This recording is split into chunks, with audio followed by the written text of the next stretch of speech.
रघुनायका वीणवायासी नावे, जनासारिखे व्यर्थ कावो सणावे. सदा सर्वदा नाम वाचे वसोदे, अहंतामनी पापिणी ते न सोदे. श्रीराम.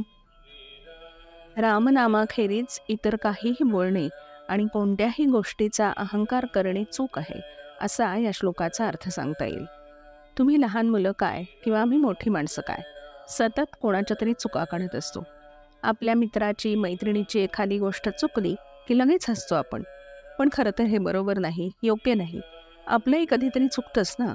मग असं सतत कोणाबद्दल तरी वाईट बोलणं, एखाद्याला नावं ठेवणं, यात व्यर्थ वेळ घालवण्यापेक्षा चांगलं काम करण्यात मन रमवलं तर तेच चांगलं असेल, असं रामदास स्वामी आपल्याला सांगतात.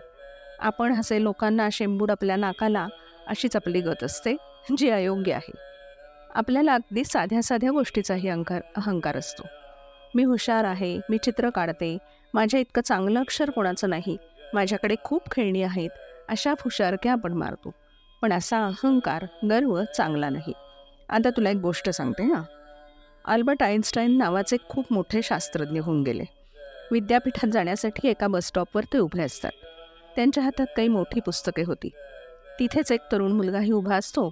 तो आइन्स्टाईन यांना म्हणतो, अवघड असतात हं ही सायन्सची पुस्तकं, सगळ्यांनाच कळतात समजतात असं नाही.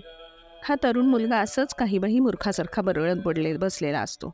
तरीही आइन्स्टाईन शांतपणे हो हो करत असतात. शेवटी न राहून तो मुलगा त्यांना विचारतो, तुम्ही काय करताय पुस्तकांचं? तुम्ही कोण आहात विद्यापीठात?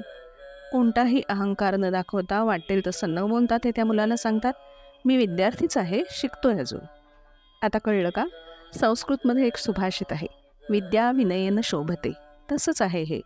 आपल्या अंगी कायम नम्रपणा हवा. अहंकाराने आपली प्रगती होत नाही, हे नेहमी आपण सर्वांनीच लक्षात ठेवायला हवं. जय जय रघुवीर समर्थ.